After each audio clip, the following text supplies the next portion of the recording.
बिस्मिल्लाहिर्रहमानिर्रहीम। अस्सलाम वालेकुम नाजरीन, डेली उर्दू वॉइस चैनल पर आपको खुश आमदीद कहते हैं। नाजरीन, एक हिंदू कहता है कि मुसलमानों के लिए ईमान का रिश्ता खून के रिश्ते से बढ़कर होता है। ऐसा क्यों? मैंने उससे इस सवाल के पीछे छुपी वजह पूछी तो उसने कुछ यूं एक रूदाद सुनाई कि मेरा नाम शेवा सलूम है। मैं हिंदुस्तान में यूपी का रहने वाला हूँ। हमारे गांव में चंद घर मुसलमानों को भी हैं।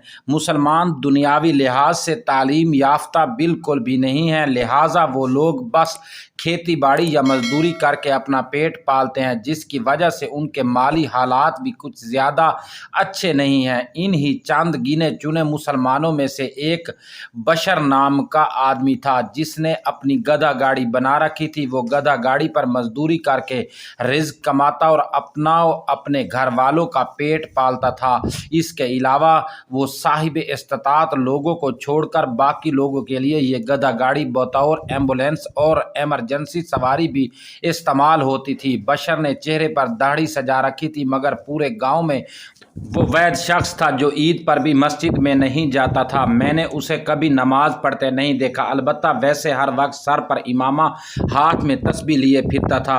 उसके होंठ हलते रहते थे, जिससे साफ जाहिर था कि वो कुछ न कुछ जिक्र और अज़कार करने में मसरूफ़ है। मैंने एक दिन उसको अपने घर मजदूरी के लिए बुलाया तो उससे मस्जिद न जाने की वजह पूछनी। मेरी बात सुनकर वो शख्स यूं समझे रो पड़ा और कहा, शायद अल्लाह ताला को मंजूर नहीं कि मैं उसके आगे सजदा करूं। मुझे गुर्दों की प्रॉब्लम है, जिसकी वजह से मेरे छोटे पेशाब पर काबू नहीं रहता। हर वक्त कतरे निकलते रहते हैं, जबकि मस्जिद जाने के लिए बंदे और लिबास का पाक साफ होना बहुत ज़रूरी है। ये बात करते हुए उस शख्स के चेहरे पर अफसोस, रंजो मलाल, बेबसी के सारे नज़ारे नज़र आ रहे थे। खैर, उसने अपना काम मुकम्मल किया, मजदूरी ली और घर को चल दिया।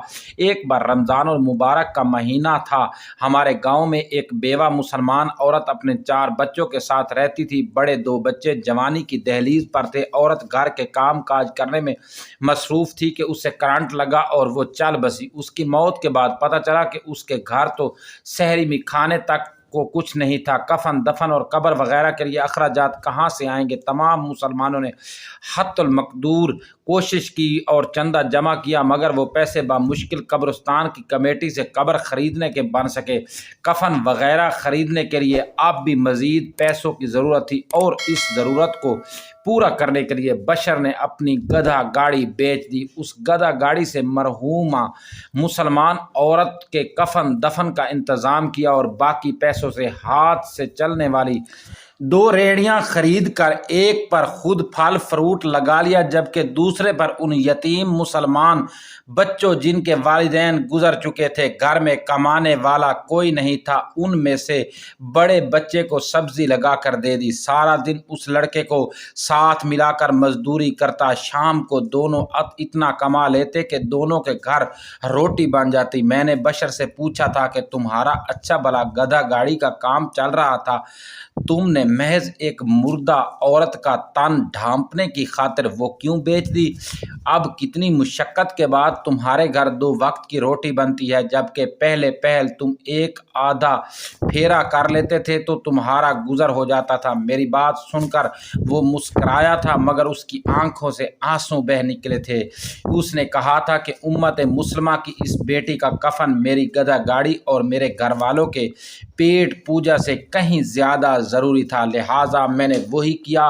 और जो मेरे अल्लाह ताला का वादा है कि रमज़ान में किया गया अच्छे अमल का अजर कई गुना ज़्यादा मिलता है, इसलिए अल्लाह ताला ने चाहा तो अल्लाह ताला मेरे लिए कोई बेहतर सबब पैदा कर देंगे। बशर के जवाब से मैं इतना मुतासर हुआ कि मज़ीद कोई सवाल न कर सका और फिर मैंने अपनी आंखों से हालात बदलते देखे।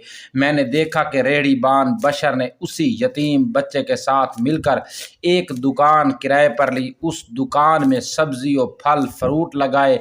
कुछ ही सालों में वो दुकान उन्होंने ख़रीद ली और फिर हर साल एक दुकान में इजाफ़ा होता गया। जूं जूं बशर के कारोबार में इजाफ़ा होता गया, तू मुसलमानों के हालात भी बेहतर होते गए। यहाँ तक हमारे करीबी शहर की सब्ज़ी मंडी पर پھل فروٹ کے بڑے تاجر مسلمان بن گئے۔ تمام مسلمان باروزگار تھے اور ان کے بچے تعلیم حاصل کر رہے تھے۔ میں نے دیکھا کہ وہی مسلمان جو سارے مل کر بھی ایک عورت کے لیے کفن نہیں خرید سکے تھے، آج جب بشر فوت ہوا قبرستان کی کمیٹی کے پاس کئی غریب مسلمانوں کی قبروں کے لیے ایڈوانس پیسہ جمع تھے، کئی لوگوں کے کفن کے لیے رقم موجود تھی۔ یقیناً بشر کی موت کے بعد ہمارے گاؤں سے کبھی امت مسلمہ کی کوئی بیٹی بغیر کفن کے قبر میں نہیں اترے گی اور نہ ہی کفن کی خاطر در در پر جانا پڑے گا۔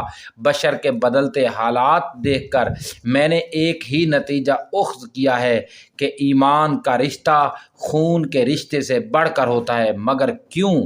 اس بات کا جواب نہیں مل پایا۔ جب شیوا سروم نے اپنی بات مکمل کر لی تو میں نے اس کے سوال کا جواب میں اس کو بتایا کہ یہ تعلیماتیں میری مذہب دیتا ہے، میرا مذہب اسلام ایسی ہی ہمیں تعلیم دیتا ہے۔ دوستو، اگر آپ نے ابھی تک ہمارے چینل کو سبسکرائب نہیں کیا تو سبسکرائب کر لیں، بیل آئیکن والے نشان کو ہلکا سا پریس کر دیں تاکہ ہماری ہر آنے والی نئی ویڈیو کا نوٹیفیکیشن آپ تک ضرور پہنچے۔